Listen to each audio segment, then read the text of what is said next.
खुशामदीद बच्चों। आज का हमारा जो मौजू है, आज का जो हमारा टॉपिक है वो है मरसिया निगारी पर नोट। और ये 10th क्लास और 12th क्लास के लिए मोस्ट इम्पॉर्टेंट टॉपिक है।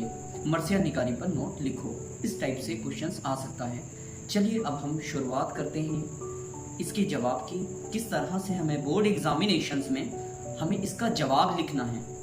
सबसे पहले शुरुआत में हम लिखेंगे जवाब। मरसिया लफ्ज़ रिसा से बना है जिस, और बच्चों अगर आप इस टाइप से ही क्वेश्चंस आप लिखोगे तो सुबह इंशाल्लाह आपके पूरे के पूरे नंबर आपको मिलेंगे बोर्ड एग्जामिनेशंस में। एक तो राइटिंग का, तहरीर का ध्यान रखें, और दूसरा इसी टाइप से आपको क्वेश्चंस लिखना है। तो शुरुआत करते हैं। मरसिया लफ्ज़ रिसा से बना है जिसके मायने रोना मातम करना है। वेरी वेरी इंपॉर्टेंट है ये एमसीक्यूज के लिए। मरसिया लफ्ज़ किस लफ्ज़ से बना है, 4 ऑप्शंस दे दिए जाएंगे जिसमें रिसा सही होगा। मरसिया लफ्ज़ रिसा से बना है, मरसिया लफ्ज़ रिसा से बना है जिसके मायने रोना और मातम करना है। मरसिया ऐसी नज़्म को कहते हैं जिसमें मरने वालों की खूबियाँ बयान करके रोया जाए। मतलब बच्चों क्या है मरसिया लफ्ज़? मरसिया एक ऐसी नज़्म को कहते हैं जिसमें मरने वाले की खूबियों को बयान करके रोया जाए। जब मरसी का आगाज़ हुआ सिर्फ शख्सी मरसी मौजूद थे। जब बच्चों मरसी का आगाज़ हुआ, जब मरसी की स्टार्टिंग हुई, उस टाइम पे ओनली ये बच्चों शख्सी मरसी लिखे जाते थे। किसी शख्स का मरसी लिख दिया, बस इतने ही मरसी लिखे जाते थे। लेकिन बाद में इसका इतना रिवाज हुआ कि वाक़यात करबला का जिक्र मरसिया में होने लगा।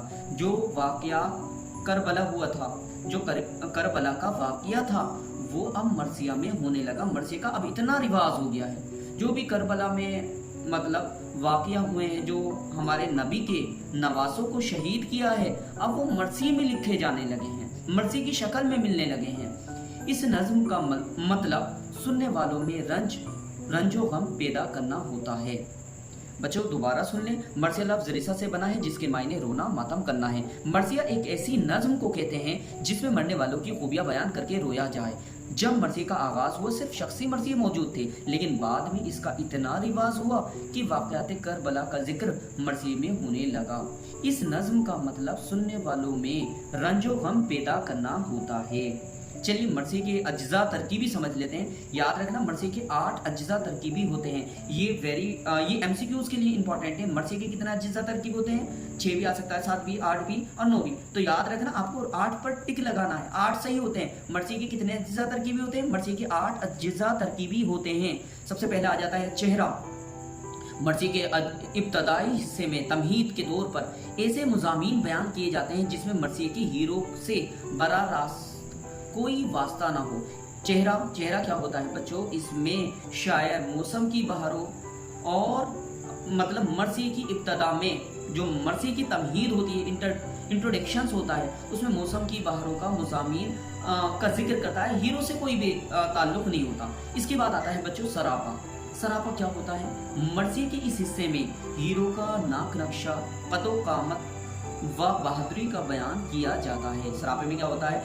सरापे में हीरो का बयान होता है। हीरो के नाक नक्शा कैसा है, उसका कदकाठी कैसी है, उसका कद्दो कामत व बहादुरी का बयान किया जाता है। इसके बाद आता है बच्चों रुखसत क्या होता है? इस हिस्से में हीरो का मैदान जंग की इजाज़त लेता है। इस हिस्से में हीरो अपने रिश्तेदारों से जंग जाने की इजाज़त लेता है और अजीज़ों से रुखसत होता है। जो उसके अजीज़ होते हैं, रुखसत में क्या होता है? जो उसके हीरो के अजीज होते हैं। इसमें हीरो मतलब बच्चों ये पूरा का पूरा वाक़यात करबला का जिक्र है।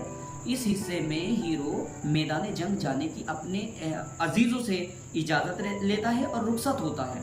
चलिए अब आ जाता है आमद। ये चौथा जुज़ है। हीरो का जंग के मैदान में आना आमद कहलाता है। अब इसके बाद बच्चों आमद क्या है? हीरो का जंग के मैदान में आ जाना ही आमद कहलाता है। इसके बाद आता है रिजिस क्या होता है? इस हिस्से में हीरो जंग के मैदान में अपने आबाओ व अजदाद के नाम और इनकी बहादुरी का बयान करता है। रिजिस में क्या होता है? जब हीरो जो है जंग के मैदान में चला जाता है तो वो अपने अजीज़ों, जो उसके बुजुर्ग होते हैं, जो उसके आबाओ व अजदाद होते हैं, उनके नाम बयान करता है। मैं फला का शख्स हूँ और मेरे पिता ने इतनी बहादुरी का काम करा, ऐसे वो बयान करता है। इसके बाद आता है बच्चों जंग। ये छठा जुज़ है। हीरो का जंग के मैदान में लड़ना ही जंग कहलाता है। क्या है? वही सिंपल सी बात है, हीरो का जंग के मैदान में लड़ना ही जंग कहलाता है। इसके बाद बच्चों 7वां जुज आ जाता है शहादत। क्या आ जाता है? शहादत। ये 7वां जुज है। हीरो का जंग के मैदान में लड़ते हुए शहीद हो जाना, मर जाना, मर जाने को शहीद कहते हैं, शहादत कहलाता है। जो हीरो जंग के मैदान में शहीद हो जाता है उसको शहादत कहते हैं। इसके बाद आता है बेन। ये मर्सी का आखिरी जुज है, याद रखना, ये मर्सी का आखिरी जुज है। इस हिस्से में हीरो की मौत पर इजहार रंज व मलाल करना होता है। जो उसके अजीज होते हैं, जो उसके अजीज होते हैं, वो हीरो का जो हीरो जंग के मैदान में शहीद हो गया उसके बारे में रोते हैं और उसके अच्छी अच्छी बातों का इजहार करते हैं, उसको बयान करते हैं। ये जो औरतें होती है घर की, ये बैन कहला जाता है। बच्चों आपके क्वेश्चंस पेपर में बोर्ड एग्जामिनेशंस के 10th क्लास में ये भी देखा गया है कि इसमें किसी भी मशहूर मर्सिया निगार शायरों के नाम भी मालूम किए जा सकते हैं। जैसे कि आपके बोर्ड एग्जाम्स में ये आ गया था 5 जो है अफसाना निगारों के नाम लिखो, ये भी आ सकता है। 5 नॉवेल निगारों के नाम लिखो, नावल निगारों के। इसी तरह से मैंने इसमें ये भी लिखा है कि मशहूर मर्सिया निगार शायर 5 ही लिखे मैंने। सबसे पहले आ जाते हैं मीर अनीस। मीर अनीस का मर्सिया निगारी में बहुत नाम है। दूसरे नंबर पर आ जाता है मिर्ज़ा दबीर। मीर अनीस का पूरा नाम मीर बब्बर अली अनीस है। मिर्ज़ा दबीर का जो असली नाम है वो मिर्ज़ा सलामत उल्लाह है। चलो आगे बता दूंगा इसके बारे में। मीर अनीस, मिर्ज़ा दबीर, ज़मीर, इकबाल, चकबस्त वगैरह, ये बच्चों मर्सिया निगार के नाम हैं। इसके बाद हम शुरू करते हैं MCQs पर, जो 10th में भी और 12th में भी दोनों में ही आते हैं। ये बच्चों 10th क्लास के लिए तो मोस्ट इंपॉर्टेंट है और 12th में भी जाते हैं। देखो ये टॉपिक तो एक ही है, टॉपिक तो ये कॉमन है दोनों पेपर में, लेकिन आपको किस तरह से इस पर नोट लिखना है वो आपने देख ही लिया होगा। बिल्कुल इसी टाइप से ही नोट लिखेंगे। अब चलिए वक्त को ज़ाया ना करते हुए सबसे पहले MCQs पर्शन पर चलते हैं। जो क्वेश्चंस है हमारे MCQs उस पर चलते हैं। सबसे पहला क्वेश्चन आ जाता है मर्सिया। ये लिखा मर्सिया किस जबान का लफ्ज है? मर्सिया बच्चों किस जबान का लफ्ज है? उर्दू का नहीं है, अरबी का है, अरबी का। मर्सिया अरबी जबान का लफ्ज है। इसके बाद आ जाता है बच्चों चेहरा और रिज्ज। कुछ भी आ सकता है, जरूरी नहीं चेहरा ही आए बच्चों, सरापा भी आ सकता है, शहादत भी आ सकता है, बेन भी आ सकता है, रुखसत भी आ सकता है, कुछ भी आ सकता है। फिलहाल मैंने इसमें 2 लिखे हैं, चेहरा और रिज्ज। किस सिनफे सुखन की अज्जा तरकीबें? आपको 8 के 8 आपको जबानी याद होनी चाहिए। आपको ये मालूम होना चाहिए कि मर्सिया का कौन सा जुज है, कसीदे का कौन सा जुज है और गजल का कौन सा है। ये सारी की सारी चीजें आपको जहन नशीन करनी है। सबसे पहले शुरुआत करते हैं चेहरा और रिज्ज किस सिनफे सुखन का अज्जा हैं? याद रखना मर्सिया के हैं। किसके हैं? मर्सिया के। ये लाल से हो गया, गलती हो गई। चलिए अब हम इसे ग्रीन से कर लेते हैं। ये बच्चों चेहरा मतलब इसमें क्या होता है, हीरो की नाक नक्शा, चेहरा, कद-काठी, बहादुरी बयान की जाती है। रिज्ज भी मर्सिया का ही जुज है, जो मैंने आपको अभी बताया है। बच्चों जो रिज्ज है इसमें हीरो जो है जब जंग के मैदान में जाता है तो वह अपने आबाओ व अजदाद के नाम पुकारता, मैं फला शख्स का बेटा हूँ, उनकी बहादुरी पुकारता है, ये कहलाता है रिज्ज। इसके बाद आ जाता है बच्चों तीसरा क्वेश्चन। ये तीसरा क्वेश्चन है MCQs का। चलिए पहले हम इसे अंडरलाइन कर लेते हैं।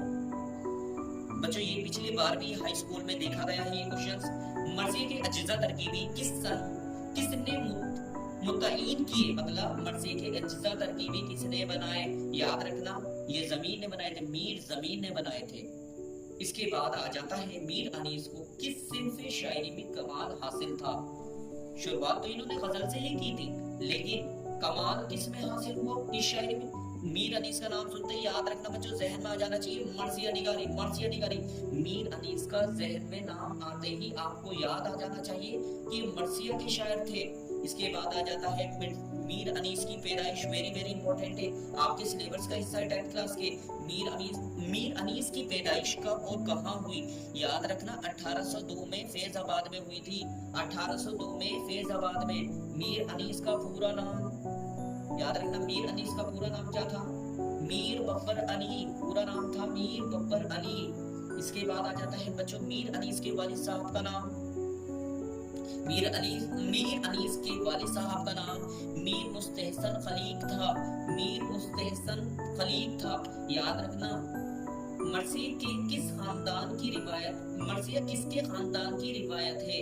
ये भी मोस्ट इंपॉर्टेंट क्वेश्चन है, ये 12th में भी इंपॉर्टेंट है और 10th में तो ही इंपॉर्टेंट। मीर अनीस की है खानदान की रिवायत। इसके बाद आ जाता है बच्चों मीर अनीस इब्तदा में किस तखल्लुस से शायरी करते थे? ये 12th क्लास के लिए वेरी वेरी इंपॉर्टेंट है और 10th के लिए भी इंपॉर्टेंट है। मीर अनीस किस तखल्लुस से पहले शायरी करते थे? पहले तो मीर अनीस, पूरा नाम मीर बब्बर अली अनीस, पूरा नाम मीर बब्बर अली अनीस था। मीर अनीस का पूरा नाम मीर बब्बर अली अनीस था। पहले तो ये करते थे, मीर अनीस के नाम से मर्सिया लिखते थे, लेकिन शुरुआत में ये हजी के नाम से मतलब अपनी शायरी करते थे। लेकिन नासिर एक शायर रहे, नासिर के कहने पर इन्होंने अपना जो मतलब नाम है, शायरी का नाम जिसको तखल्लुस कहते हैं, वो चेंज करके क्या कर लिया था बच्चों? मीर अनीस कर लिया था। क्या कर लिया था? मीर अनीस कर लिया था। मीर अनीस कर लिया था किसके कहने पर? नासिक के कहने पर करा था। किसके कहने पर करा था? नासिक के कहने पर। ये भी याद रखना बच्चों। इसके बाद आ जाता है उर्दू का पहला मर्सिया निगार है। बच्चों ये भी इंपॉर्टेंट है, मोस्ट इंपॉर्टेंट है 12th वालों के लिए तो वेरी वेरी इंपॉर्टेंट है और 10th वालों के लिए भी इंपॉर्टेंट है। मर्सिया का टॉपिक है आपके सिलेबस में, आपके निसाब में, तो उर्दू का पहला मर्सिया निगार भी आपको याद रखना है, उर्दू का पहला मर्सिया भी याद करना है। सबसे पहले उर्दू का पहला मर्सिया लिखा था बच्चों अशरफ बयाबानी ने। अशरफ बयाबानी ने ये मतलब शायर है, पोइट है।